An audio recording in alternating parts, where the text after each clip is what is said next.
Chapter 24 Rocky पर्वतों का दूरबीन। पिछले साल 20 अक्टूबर को सदस्यता सूची बंद होने के बाद गन क्लब के अध्यक्ष ने कैम्ब्रिज वेधशाला को एक विशाल ऑप्टिकल उपकरण के निर्माण के लिए आवश्यक धनराशि जमा कर दी थी।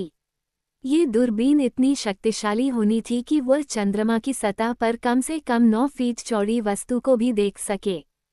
फील्ड ग्लास और दूरबीन के बीच एक महत्वपूर्ण अंतर है जिसे यहाँ याद रखना अच्छा होगा।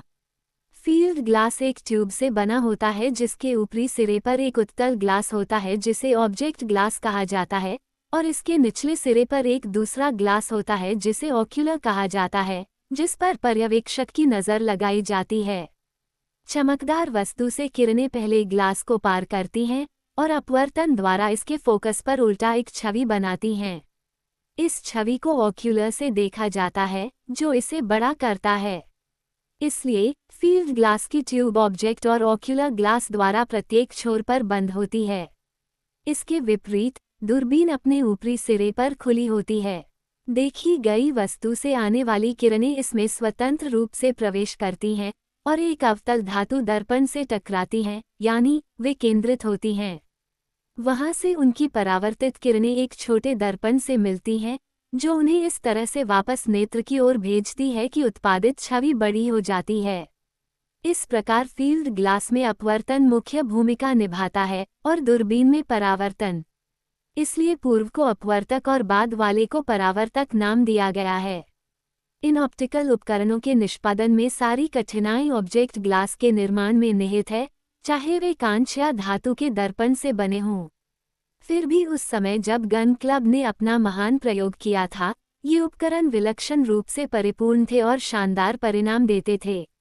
वो समय बहुत दूर था जब गैलीलियो ने अपने खराब ग्लास से तारों को देखा था, जो अधिकतम 7 गुना बड़ा था। 16वीं शताब्दी से ऑप्टिकल उपकरण काफी अनुपात में चौड़े और लंबे हो गए थे और उन्होंने तारकीय स्थानों को पहले से अज्ञात गहराई तक मापने की अनुमति दी। उस अवधि में काम करने वाले अपवर्तक उपकरणों में रूस में पोल्कोवा वेधशाला का ग्लास था, जिसका ऑब्जेक्ट ग्लास 15 इंच चौड़ा था, फ्रांसीसी ऑप्टिशियन लेराबज का ग्लास, जो समान रूप से बड़ी ऑब्जेक्ट ग्लास से सुसज्जित था, और अंत में कैम्ब्रिज वेधशाला का ग्लास, जो 19 इंच व्यास के ऑब्जेक्ट ग्लास से सुसज्जित था। दूरबीनों में से 2 को असाधारण शक्ति और विशाल आयामों के लिए जाना जाता था। पहला, जिसे हर्शेल ने बनाया था, 36 फीट लंबा था और इसका ऑब्जेक्ट ग्लास 4 फीट 6 इंच का था। ये 6000 गुना बड़ा हो सकता था। दूसरा, आयरलैंड में पार्सन्सटाउन पार्क में बिरकासल में बनाया गया था, जो लॉर्ड रॉस का था। इसकी ट्यूब की लंबाई 48 फीट और इसके दर्पण की चौड़ाई 6 फीट थी।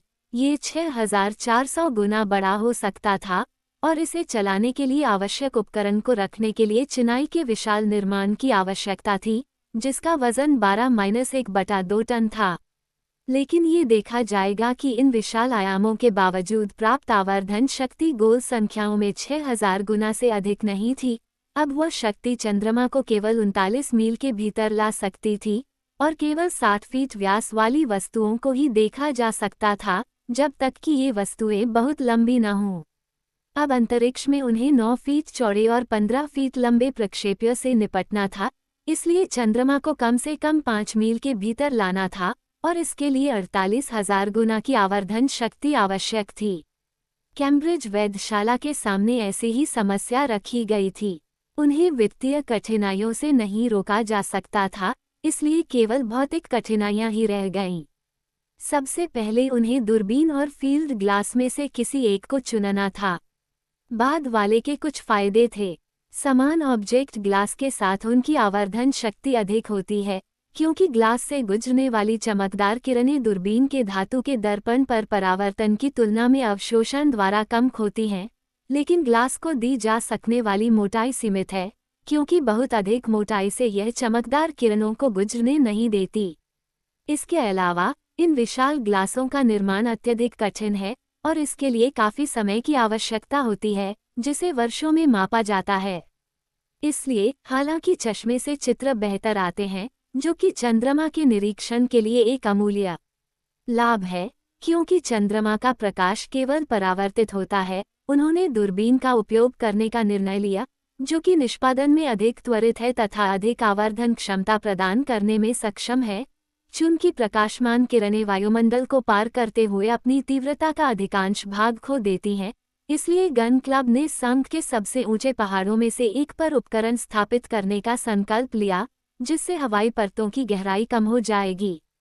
दूरबीनों में ये देखा गया है कि पर्यवेक्षक की आंख पर रखा गया कांच आवर्धन शक्ति उत्पन्न करता है, और वो ऑब्जेक्ट ग्लास जो इस शक्ति को सबसे अच्छी तरह से सहन करता है, वह है जिसका व्यास सबसे बड़ा और फोकस दूरी सबसे अधिक है। 48,000 गुना आवर्धन करने के लिए इसे हर्शेल और लॉर्ड रॉस के दर्पणों से बहुत बड़ा होना चाहिए। यहीं पर कठिनाई है, क्योंकि इन दर्पणों की ढलाई एक बहुत ही नाजुक कार्य है। सौभाग्य से कुछ वर्ष पहले ही फ्रांस के एक विद्वान लियोन फौकॉल्ट ने ऐसे साधनों का आविष्कार किया था, जिससे वस्तु कांचों को चमकाना बहुत शीघ्र और आसान हो गया था, जिसमें धातु के दर्पण के स्थान पर आवश्यक आकार का कांच का टुकड़ा लेकर उस पर परत चढ़ाई जाती थी। इसे दूरबीनों के लिए हर्शेल द्वारा आविष्कृत विधि के अनुसार तय किया जाना था। स्लो में खगोलशास्त्री के महान उपकरण में ट्यूब के निचले हिस्से में झुके हुए दर्पण द्वारा परावर्तित वस्तुओं की छवि दूसरे छोर पर बनाई जाती थी जहां चश्मा रखा जाता था। इस प्रकार पर्यवेक्षक को ट्यूब के निचले सिरे पर रखे जाने के बजाय ऊपरी सिरे पर चढ़ाया जाता था और वहां अपने चश्मे के साथ वह विशाल सिलेंडर में नीचे देखता था। इस संयोजन का लाभ ये था कि छवि को ऑक्यूलर ग्लास में वापस भेजने के लिए नियत छोटे दर्पण को हटा दिया गया, जो इस प्रकार 2 बार के बजाय केवल 1 बार परावर्तित होता था, इसलिए कम चमकदार किरणें बुझती थीं, छवि कम कमजोर होती थी और अधिक प्रकाश प्राप्त होता था, जो कि किए जाने वाले अवलोकन में एक बहुमूल्य लाभ था। ये तय होने के बाद काम शुरू हुआ। कैम्ब्रिज वेधशाला के कर्मचारियों की गणना के अनुसार नए रिफ्लेक्टर की ट्यूब 280 फीट लंबी और उसका दर्पण 16 फीट व्यास का होना था। हालांकि यह इतना विशाल था कि इसकी तुलना 10,000 फीट लंबे दूरबीन से नहीं की जा सकती थी, जिसे खगोलशास्त्री हुक ने कुछ साल पहले बनाने का प्रस्ताव दिया था। फिर भी इस तरह के उपकरण की स्थापना में बड़ी मुश्किलें आईं। इसके स्थान का प्रश्न तुरंत तय हो गया। ये किसी ऊंचे पहाड़ पर होना चाहिए और अमेरिका में ऊंचे पहाड़ बहुत नहीं हैं। वास्तव में इस महान देश की भूआकृतिक प्रणाली में औसत ऊंचाई की केवल 2 श्रृंखलाएं हैं, जिनके बीच में शानदार मिसिसिपी नदी बहती है, जिसे अमेरिकी लोग नदियों का राजा कहेंगे यदि वे किसी भी राजघराने को स्वीकार करते हैं।